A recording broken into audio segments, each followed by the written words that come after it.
This was our job at Geldwin Company. We cut and removed the damaged concrete from the floor, in relatively confined and difficult to access areas, which required us to be very precise with our cuts. We also kept the electrical cable channels intact. And what do we do after removing the concrete? We pose for a photo and continue working.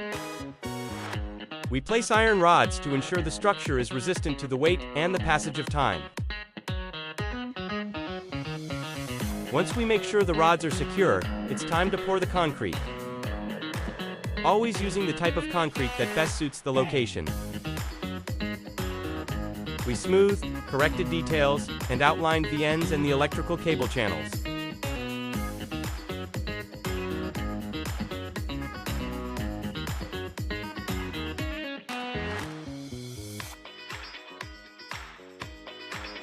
Finally, we cleaned all the work areas and put away our toys.